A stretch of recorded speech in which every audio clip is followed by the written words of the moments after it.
Bueno, esta es una mesa que ya es una institución en este congreso, es una mesa compartida de GESIDA e SIDA y obviamente nos salimos un poco de lo que aparece en las otras en la que únicamente aparecen clínicos. Y aquí si hay algo importante es la comunidad. Ya se ha comentado estos días que desde ONUSIDA cada vez se le da una importancia más marcada a la comunidad porque nosotros llegamos a donde llegamos y ellos nos ayudan mucho a cubrir esos gaps en la atención que al final son fundamentales para que las personas con VIH asuman su situación, su condición de seropositivos y además tengan una vida más plena. Y de hecho, yo, por ejemplo, en la consulta a todos les remito a la página de GTT en la que hay una cantidad de información enorme.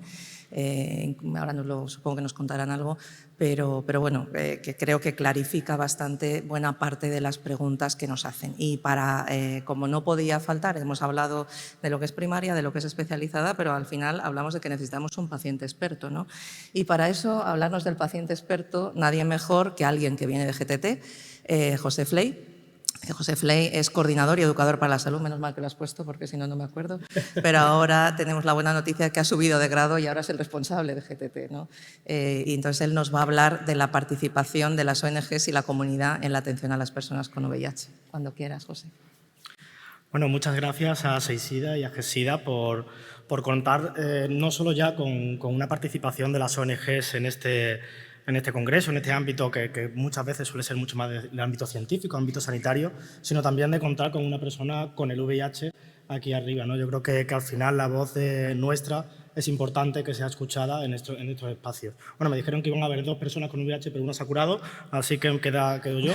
Pero más allá de eso, como comentaba, bueno, a la vez, pues justamente de hace un par de días, pues también entro como presidente de GTT, entonces pues un poco más nervioso de traer la voz, ¿no? Siempre cuando me enfrento a este tipo de presentaciones, creo que muchas veces nos olvidamos desde dónde venimos, y dónde estamos, ¿no? Yo creo que si miramos atrás, hemos construido algo que no creo que se haya repetido en ninguna que otra enfermedad, ninguna que otra infección. Y es remarcable y de agradecer todo el trabajo que las personas que están aquí, personas que anteriores han estado y que estarán. Yo espero que ojalá esta diapositiva, no voy a poner a explicarla, al final son muchas cosas, pero espero que llegue un momento donde, bueno, pues esto no sea una flecha, sino simplemente sea una línea que acabe y que podamos hablar del VIH en pasado y no en futuro, como venimos hablando, ¿no? Pero bueno, justamente también quería aprovechar un poquito, dado que muchas veces voy a la consulta y Marisa me comenta muchas veces, oye, reduce el colesterol, que lo tienes mal, ¿no? Pues en este caso también quería decir lo contrario, quería decir llamar un poco la atención. Y es bajo este estudio de la experiencia del estigma de las personas que viven con el VIH, cómo dentro del ámbito sanitario aún seguimos sufriendo discriminación y estigma, ¿no? No solo un 40% fuera de los servicios de salud de servicios no específicos del VIH, sino que también un 20% dentro de la propia consulta del VIH. Yo creo que a mí, en mi caso, no participé en esta encuesta, pero sí me he encontrado algún que otro profesional que, bueno, que al final siempre me ha dicho, oye, ¿qué haces usando preservativo aún así, pero qué haces teniendo relaciones sexuales con otro hombre, ¿no? Yo creo que son cosas que hay que remarcar y hay que indicarlo siempre. Pues bueno, yendo un poco más, y agradezco lo que ha dicho mi compañera de mesa antes, qué es lo que espera el paciente, ¿no? Qué es lo que quiere o qué es lo que queremos a la hora de llegar a la consulta. Esto es una pequeña encuesta que también realicé yo sabiendo que iba a participar aquí a mis usuarios y que curiosamente también se replica en otros estudios, ¿no? Y es que la mayoría al final lo que queremos es ser escuchados. Sabemos la dificultad de los tiempos dentro de una cita sanitaria, pero al final el VIH no solo es que me digan cuántos CD4 o qué carga viral tengo, sino que es llegar con miedo a la consulta por creer que me voy a morir, es llegar con miedo a la consulta por una muerte social, o, por ejemplo, tan simple como que me expliquen palabras como comorbilidades, que no llegaremos a entender muchas veces los pacientes, pero que requiere, sobre todo en esta era de la cronicidad, requiere que nos sentemos, que hablemos con ellos y que tratemos todas las necesidades que acabamos llevando a la consulta, ¿no?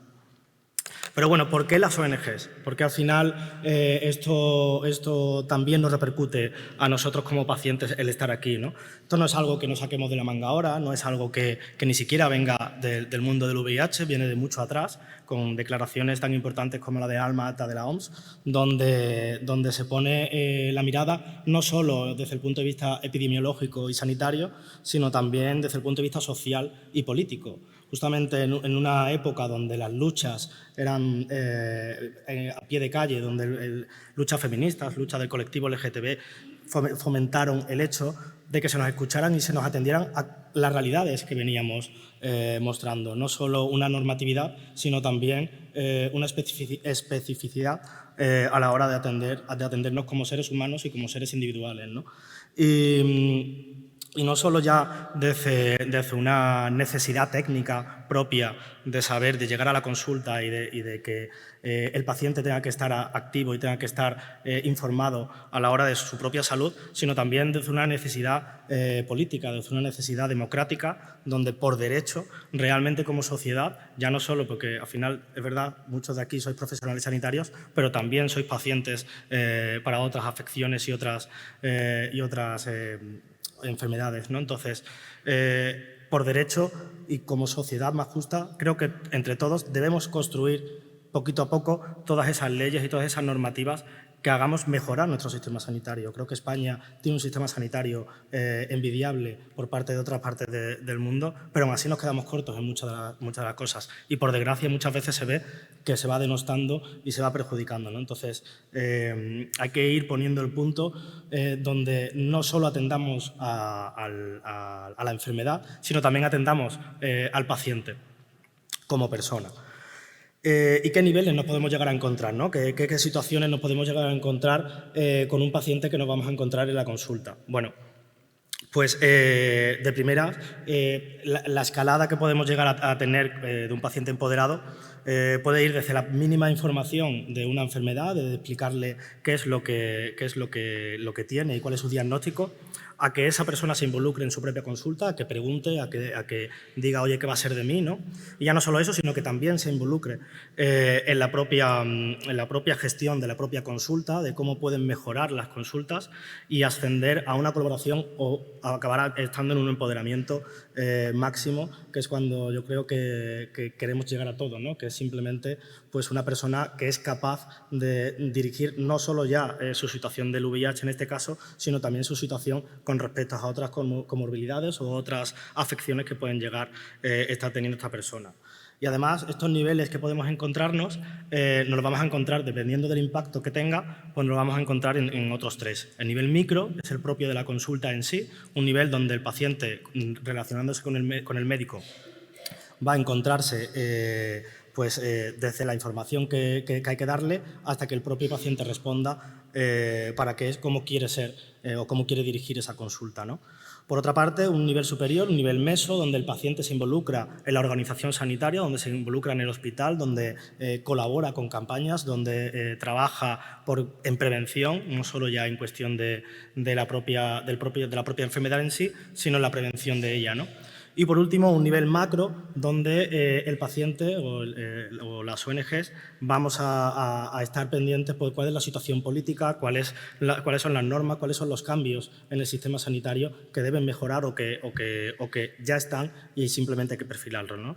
Yo creo que al final, ya no solo como personas individuales, sino también como ONGs, vamos a participar en toda esta escalera, digamos, de atención y de participación en salud. De CGTT os he puesto varios ejemplos a nivel del micro, del meso y del macro, donde me gustaría comentaros algunas cosillas y algunos de los proyectos que tenemos actualmente, ¿no? Uno de los últimos que hemos empezado a realizar, que es un proyecto piloto, es el proyecto de autocuidados. Al final, muchas veces nos da la sensación que a nivel de consultas no podemos meternos, ¿no? Es simplemente la relación entre el médico y el paciente, pero ya está, ¿no? Y la persona que vive con el VIH pues, se ve un poco a veces indefensa, ¿no? No sabe ni siquiera cómo protegerse, sobre todo con un sistema sanitario donde a lo largo de todas las eras que ha tenido el VIH muchas veces no colabora en la propia gestión del paciente. Y me quiero referir a que al principio, en la era de las enfermedades oportunistas, había que actuar rápido, se nos morían las personas con el VIH, llegaban a la consulta cuando ya prácticamente casi era tarde. Entonces ahí era difícil meternos a hablar de autocuidados. Empezamos con una era del tratamiento antirretroviral donde había desconfianza por el tratamiento, donde no se sabía que indetectable era intransmisible, donde costaba muchas veces confiar, digamos, en toda la gestión que se iba realizando porque la era previa había sido complicada. Y tampoco podíamos llegar a meternos en hablar de autocuidado sin empoderar al paciente, ¿no? Y de repente nos encontramos actualmente en una era de la cronicidad donde de repente pues llegamos tarde, donde muchas personas han llegado con tratamientos antiguos, con un VIH bastante avanzado en su vida y se han encontrado con un envejecimiento prematuro, se han encontrado con comorbilidades que previamente no se han tratado, no se han prevenido, ¿no? Y yo creo que justamente ahora es cuando nos podemos empezar a replantear realmente cuáles son las estrategias de autocuidado. Más que nada porque o ponemos al paciente en el centro o simplemente al final vamos a tratarlo desde un sistema paternalista donde al final lo mejor del paciente será sin el paciente, pero yo si van a contar conmigo, que sea conmigo. O sea, quiero hablar, quiero defenderme, quiero entender qué es lo que me pasa e incluso, si puedo llegar más allá, hacérselo entender a otras personas, ¿no? Entonces, que el paciente esté en el centro. Entonces, justamente con el proyecto de autocuidados, entendiendo que este proyecto debería reflejarse más en el hospital, más que en un ambiente comunitario, pero que no quita al final que estamos todos entrelazados y que el circuito tiene que ser para todos y todas. Lo que nos hemos enfocado un poco ha sido en esta escaleta de información, formación, capacitación, motivación, compromiso y colaboración, donde a través de entrevistas motivacionales, no solo tratando el VIH, sino tratando a la persona y a sus necesidades, pues poco a poco vamos haciendo que la persona no que se encuentre informada, sino que se encuentre motivada para realizar cambios de salud entre nosotros. Coincidiréis conmigo seguramente que cuando llega un paciente a la consulta muchas veces se vuelve difícil porque no se le ve motivado o no se le ve ni siquiera con la intencionalidad de realizar algún cambio. Yo soy el primero, que dejar de fumar me cuesta muchísimo, pero hay que estar ahí, hay que proponérselo, pero muchas veces no acompañamos o no realizamos ese acompañamiento. Desde GTT lo estamos promoviendo, lo estamos realizando, de manera que si la persona se propone dejar de fumar, se le busca, se le ayuda, se le da otras opciones, no solo dándole la información, ¿no? Incluso a veces me decía uno de los chicos que yo acompaño, dice, es que la persona a la que me atiende, el doctor que me atiende, me ha dicho que para las personas con el VIH dejar de fumar se vuelve más difícil y ya lo he dado por perdido, ¿no? Y digo, bueno, pero es que al final, si no estás motivado, si te acaban de comentar eso, pues oye, se va a resultar muy difícil dejar de fumar, ¿no? Entonces, he de agradecer también incluso a este propio proyecto, porque no solo se convierte en una ayuda o un aportamiento de herramientas hacia esa persona, sino que también se convierte en algo también para nosotros. Para mí también está haciendo un trabajo junto con ellos de ir creciendo y de ir mejorando en salud. Si algo creo que se le conoce a GTT, puede ser por la noticia del día. Creo que es nuestro proyecto estrella y el proyecto con el que más mimo tenemos y que lo situamos a nivel meso de información a la hora de los propios suscriptores y usuarios, ¿no? Actualmente, bueno, a finales de 2023 contábamos con un poquito más de 5.000 suscriptores, no solo personas con el VIH, sino mucho profesional sociosanitario ahí. Y tienen más de medio millón de visitas al año de este tipo de noticias. Al final, dar esta información en este congreso mismo, si se lo ponemos a una persona por delante con el VIH, se lo ponemos ahí, no lo va a entender, no va a saber qué es lo que significa, e incluso muchas veces dentro de la propia, nos lo dicen trabajadores profesionales, dentro del propio trabajo y la deriva que muchas veces las consultas llevan, pues no hay tiempo, ¿no? Entonces, daros esta oportunidad de que os suscribáis, de que os estéis ahí, justamente al final porque la utilidad es la que todo el mundo buscamos, conocer los últimos avances en tratamiento tratamiento o curación del VIH y a posteriores otras de las cosas que aquí se nombran, pero justamente es lo que reflejan los suscriptores y lo que nos dicen para qué es útil la noticia del día, ¿no? El aportar esta información, el trasladarla de ese nivel científico muchas veces que se queda arriba, pasársela a todas las personas, ¿no? Sobre todo porque que tengáis en cuenta una cosa, para nosotros la información es el arma mejor para luchar contra la discriminación. Y bueno, yendo un poquito también a la parte del sistema de estratificación de pacientes con el VIH, algo que para nosotros se vuelve esencial, que por fin, y damos gracias a GESIDA y a Bifelcare de que podamos usar este tipo de herramientas que estratifican a los pacientes, a las personas con el VIH, también nos sumamos al carro y nuestra noticia del día se convierte también en este tipo de estratificación, ¿no? En cómo aportamos esta información según el tipo de perfil que nos encontremos. Y bueno, yendo un poco más a lo macro, aquí sí queríamos comentar una cosa que para nosotros se vuelve esencial. Al final, nuestro trabajo muchas veces es activismo. Hasta el año pasado, hasta mayo del año pasado, las personas migrantes con el VIH no podían acceder al sistema sanitario madrileño y eso es algo que nos parecía un error garrafal enorme. Sobre todo venimos escuchando de la dificultad o de los problemas que tienen las personas que tardan en empezar el tratamiento. Hay una cosa que quiero agradecer y es a Pablo Ryans, compañero de mesa, porque en lo personal fue una de las personas que más se acercó a este colectivo y que nos permitió, antes de conseguir un protocolo donde empezaran a aceptar a estas personas,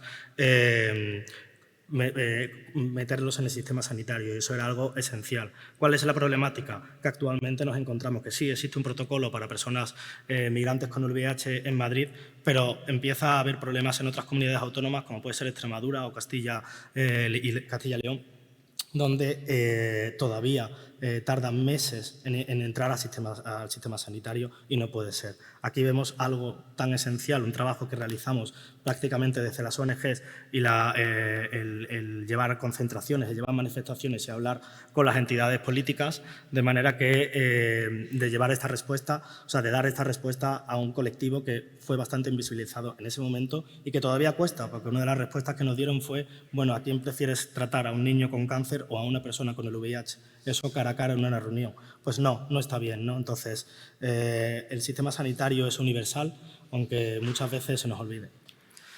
Entonces, ¿realmente ocurre algún impacto? Pues sí, hay impacto cuando las ONGs estamos ahí. En un estudio realizado en Malawi y Sudáfrica, pues nos encontramos que la pérdida de seguimiento, por ejemplo, de pacientes con el VIH, pues no ocurría si había un profesional comunitario en medio, ¿no? Entonces, es algo que la evidencia científica muestra, que muchas veces, ¿verdad?, que es complicado trabajar empíricamente con las ONGs, porque al final trabajamos con muchos temas, pero bueno, ahí está.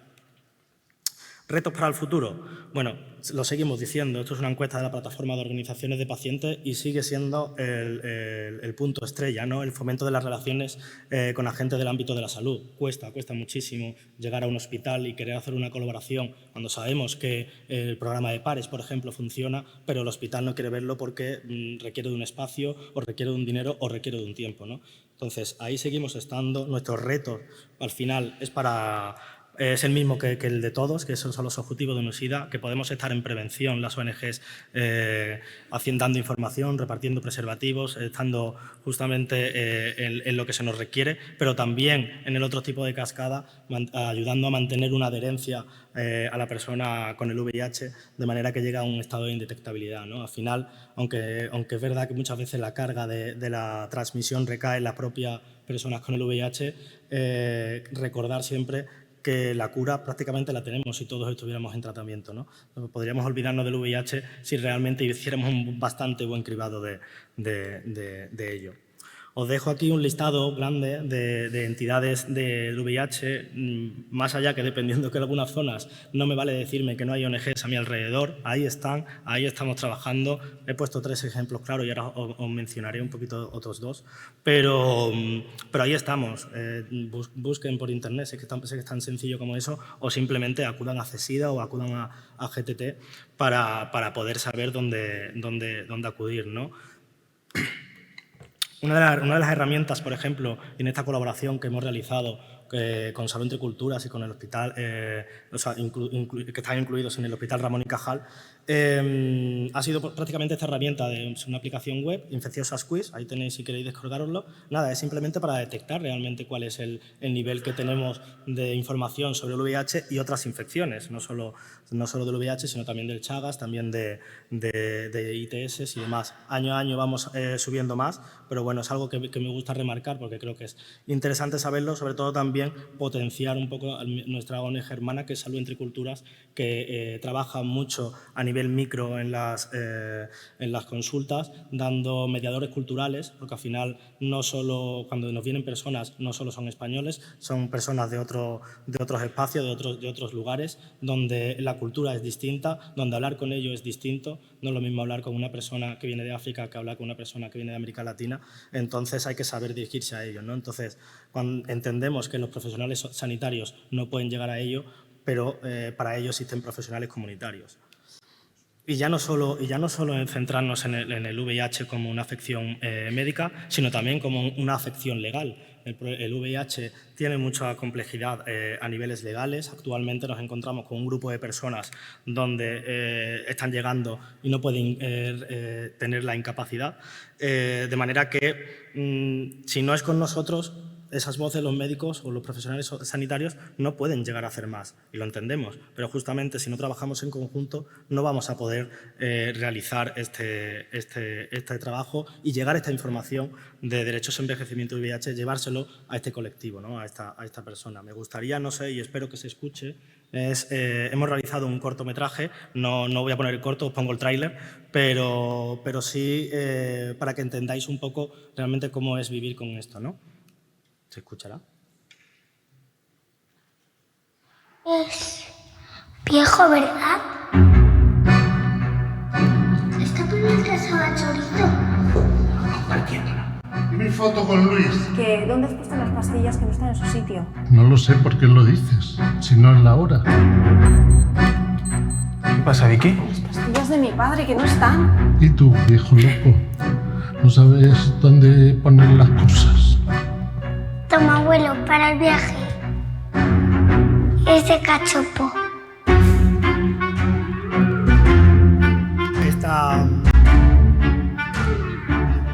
El protagonista del corto es una persona que tiene el VIH, que creo que bastante los conocemos de aquí. Y bueno, tendremos el estreno en la Sala Fenómena de Barcelona, pues si alguien quiere entrar y participar en ello, pues estaríamos bastante contentos. Justamente, aquí os dejo nuestro contacto, pero sobre todo lo que quería centrarme y lo que quería mostrar es eso.